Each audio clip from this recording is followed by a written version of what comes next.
My name is Arun Kumar and I am the driver. Welcome to Driven Diary episode 37. What is Driven Diary? It's the documentation of my life as I work to build a billion-dollar automotive services business with Driven Auto Co. Check out drivenautoco.com to see everything that we are doing. In this week's episode, I have to help out some contractors out of a sticky situation. I get my project Mercedes 420 SEL running again. And I get into a dispute with a past client that turns into a very expensive lesson. Let's get to the episode.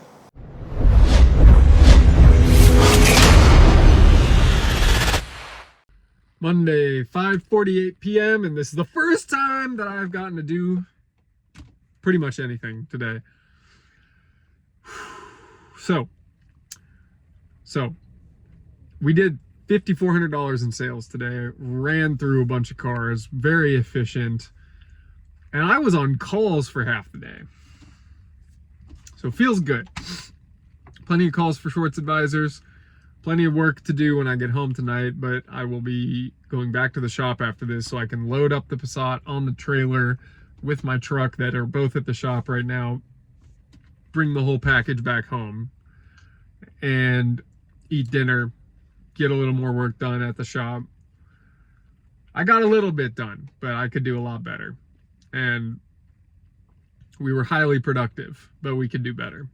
So plenty of room for improvement, but performance is picking up, which is great. Now, I've committed to speak at an AA meeting, so I'm here for the next hour. Back to the shop at 7.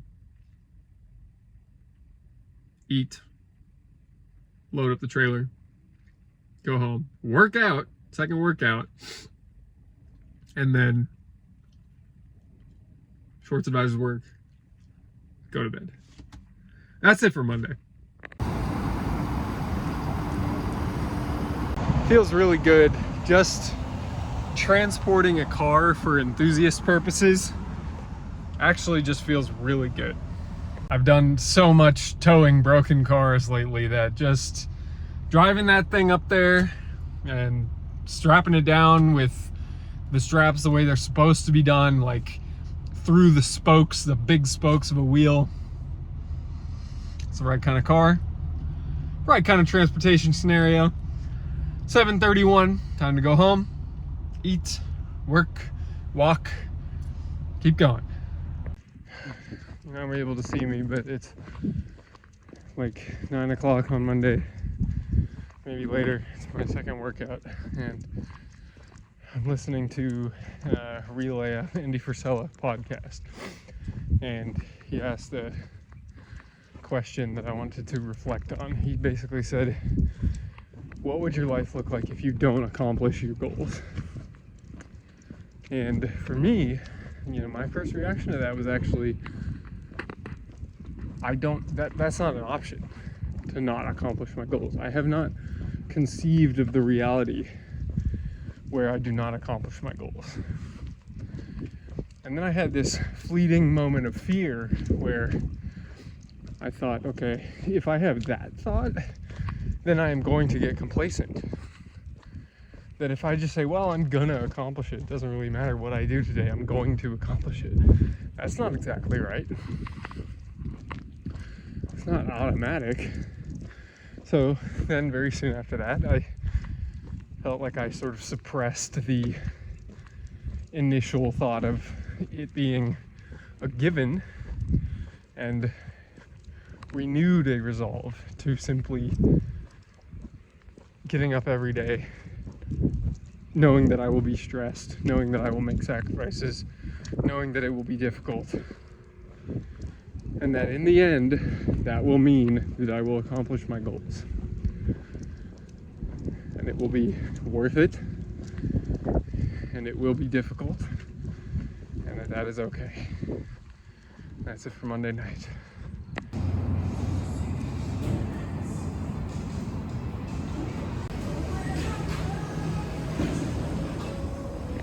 Tuesday, 5:34 p.m.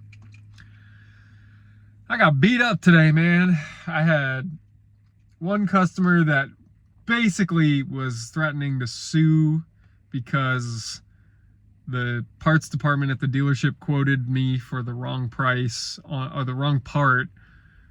Customer approved it, and then I had to order a different part that was more expensive. Price goes up, get approval from the customer, and they want full legal documentation and all this stuff, and it was over $182 plus tax.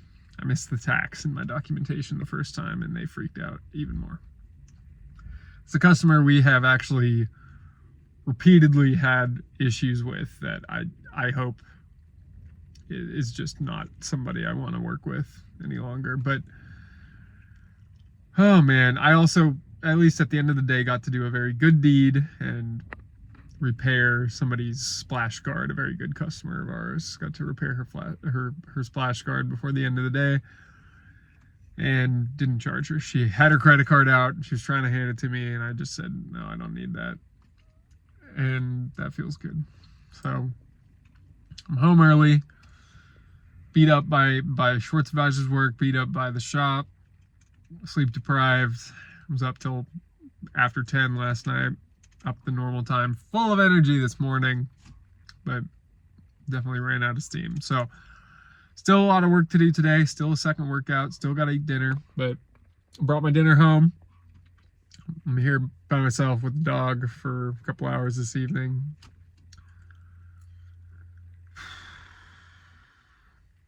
Oh, and we got the Mercedes kind of running. Needed a couple of electrical components and a few more electrical components tomorrow. Keep it going. That's it. New fence today, Wednesday morning. Nobody's getting in here now.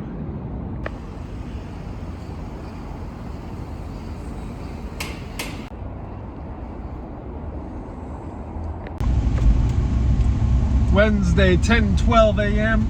and I have to go home, get my truck so that I can tow the fence guy's truck out of that ditch you just saw them in.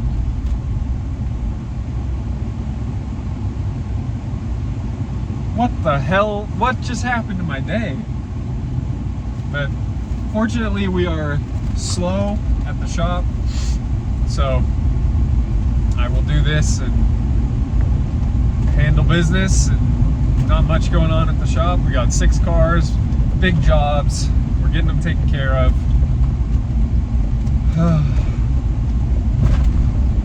The Walmart parking lot, oh boy, what is this? The Walmart parking lot is absolutely full, and there is a line, wow, all the way around the corner. So let me tell you why this is the case. So this Walmart right next to the shop is closing due to poor financial performance, and that tells me that it's not poor financial performance because of bad management or inventory or anything like that, but it's the location that has bad financial performance. Because if it was related to something that Walmart could fix, I would imagine that they would fix it, but because they're not, I'm of the impression that that means that they're closing because the location is just that poor, which is very unfortunate because my location's right next door, and I've got all the reason in the world to agree with them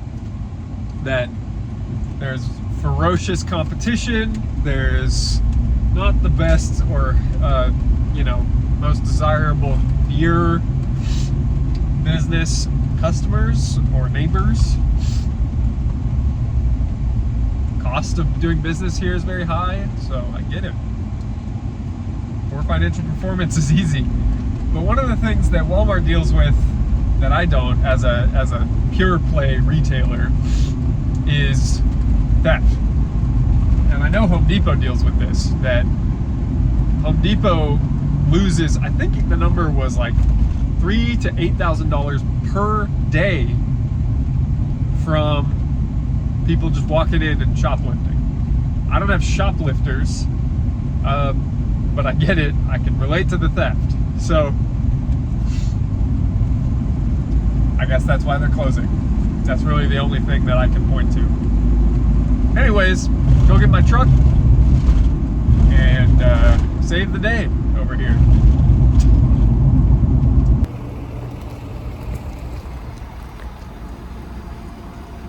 All right, let's rescue.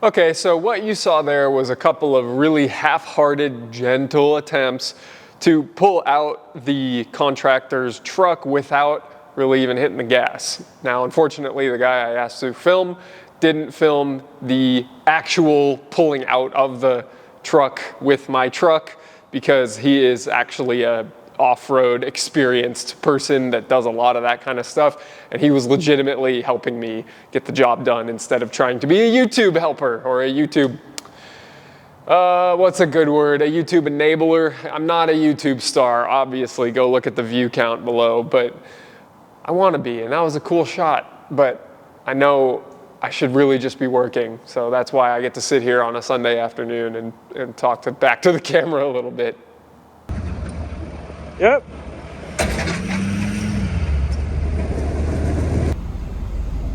Well. Hey! It's not happy, but it's staying running.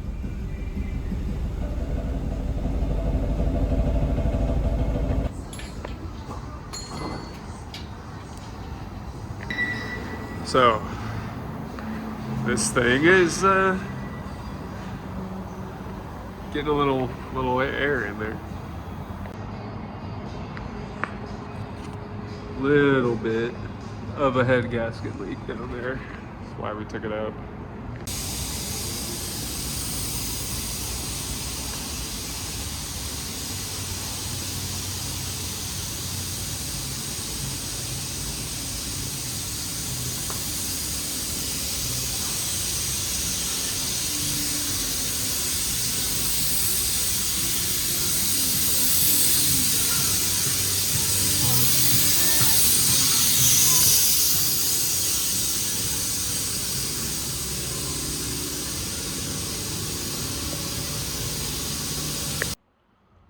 Thursday, 5:30 p.m. First of all, that last clip you just saw was going through the shop. And the average age of a car in the shop right now is 25 years old. We have this 88 Mercedes. We have a 90 twin turbo 300ZX with 50,000 miles on it. Very cool. We have a 98 Grand Cherokee. We have a bunch of stuff. We got a bunch of stuff in here, but it's all old. The newest car is the 2011 Impreza, which you've seen the engine out of. And the reason the engine's out of it is because it has a leaking head gasket. Now, I probably should have seen that it had a leaking head gasket before I bought it. But here we are. So I always knew a car with 200,000 miles is gonna have some problems. I just thought, you know what? It's cheap, it's easy, it's good. It's a solid car, it's clean, and we had the time to get the motor out and drop the heads off at the machine shop today. But that's in progress. I got killed by allergies today, so I was basically incapacitated until about 3 o'clock. My face was itchy, couldn't breathe, my whole nose was plugged. Went through probably about 200 tissues, and rough. So I will be wrapping up work here at the shop. It's hot. It's hot here. Can you tell? I'm quite toasted in here. But we're gonna head home, keep working a little bit, go sleep early tonight. And it's Friday. Bunch of cars in the shop, bunch of cars coming in. Let's get to it. Friday afternoon, 2:36 p.m. and gotta document shit like this. Great day at the shop, busy day here. Getting plenty done. Happy customers. But I got an email saying I had activity on my credit report again. And this time it is related to signing myself up as a guarantor on a tire vendor account for one of my clients 3 years ago. And I shouldn't have done it. That's all I gotta say. Shouldn't have done They defaulted and the account's in collections and I'm getting hit by it. So gonna try to get that figured out. That's it. Friday, 6:25 p.m. And this is what it is. We're still working. This screen, I'm not gonna get any closer, but that is a list of candidates for the new general manager position. Now, I made that job description extremely aggressive. It is very demanding. It is a challenging job. It is very much not something you want to do for the faint of heart. And yet I have gotten so far 27 applicants in 2 days. So is it that people want to work, or is it that I made the job description a little too attractive, or what? I don't even get these kind of numbers for like a normal service advisor position. And that's a less restrictive job description than this. So let's start declining people, hopefully. Or not hopefully, but I would like to keep this simple.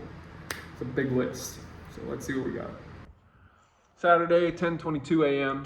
So far today, I have slept in. I've gone to an AA meeting.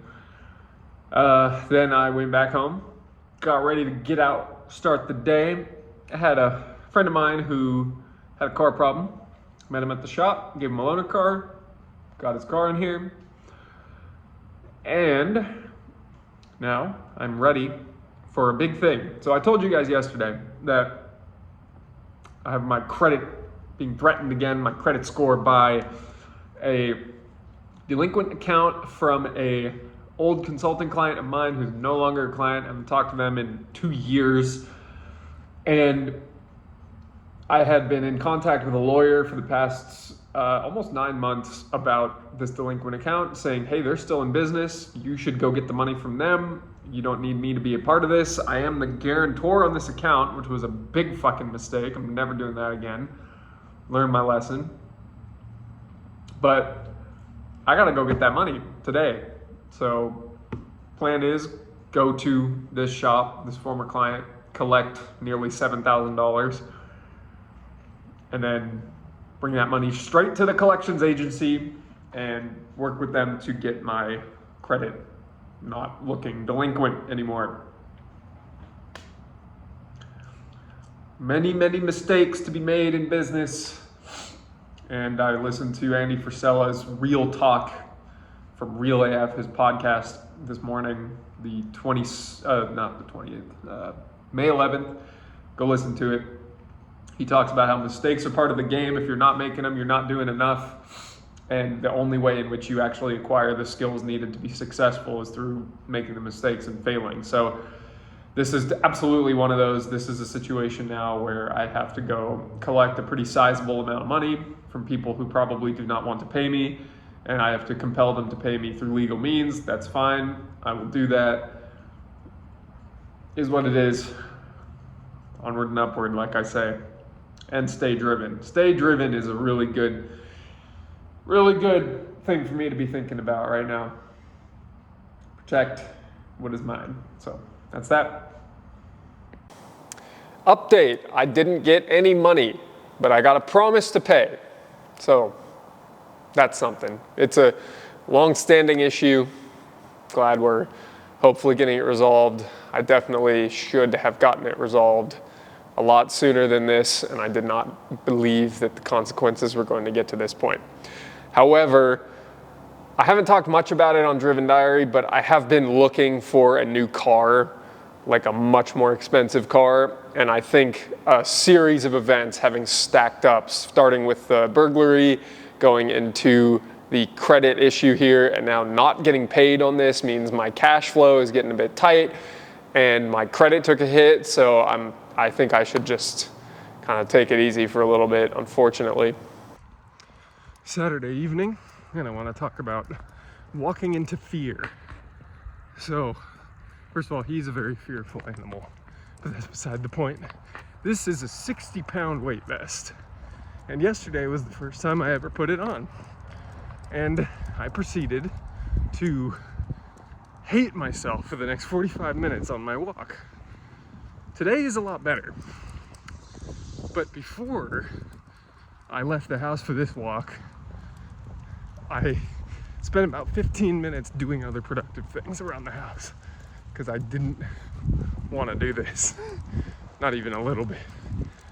So once I put this vest on, I'm dedicated now. Not much I can do, but man, I didn't want to do it. And the same goes for things like cold showers, difficult conversations, things you're scared of, things you don't want to do. Well, you have to do them. If you want to get better, the hardship that you are avoiding is what stands between you and a better life. If I want to become more resilient, stronger, fitter. Oh man, it's windy here, but you can't even hear me. But I have to do this. That is how it goes. So that's it, too windy for this. Okay, so I got quite distracted while I was filming this clip because there were a lot of people out and a lot of people were looking at me because here's this dude with this weird vest on talking to a camera and it's kind of sketchy. So I got distracted because of that and I got distracted because of the wind. I want to just get a better message across here to you guys now. That was hard as fuck. The first day with that weight vest, I was like crying and about to throw up at the same time on the fucking walk. The second day, you saw me at the beginning where I was like, oh, this isn't so bad. By the end, I was dying again. And then this morning, having done it again, it's getting easier, but my shoes are getting flat. I know that I'm going to be doing damage to my feet in the short term. My back is holding up, fortunately. That was one of the concerns that I had the last time I used to use a weight vest, like a year ago. But this is a new level. And what's crazy is my inspiration for this was Andy Frisella, who talked a lot on the MF CEO project, his old podcast, about losing almost 100 pounds. He went from about 350 at his heaviest, and he's now into the 260s. Now he would wear, I think it was a 90-pound weight vest or an 80-pound weight vest, and walk the hills around his house in St. Louis. I don't have any hills, but I did used to weigh 267. I weighed myself this morning and I was 215. So I'm 52 pounds down from my heaviest. And so a 60-pound weight vest is pretty accurate for me, to be honest. And I can't believe I used to carry around all that extra mass just on me. It's crazy to think about. So now being able to wear it on your shoulders and feel the difference, it's quite profound. So I encourage anybody who's gone through, some significant weight loss in their life to try this out. Go get a weight vest. I don't know if I'd jump right to the heaviest weight that you ever were, but try it. See what you do.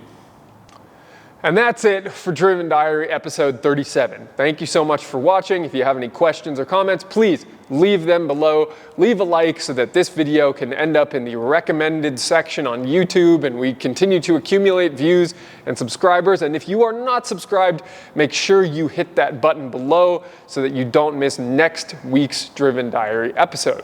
Until next week, I hope you go out there and build whatever empire that you are doing in your life and stay driven.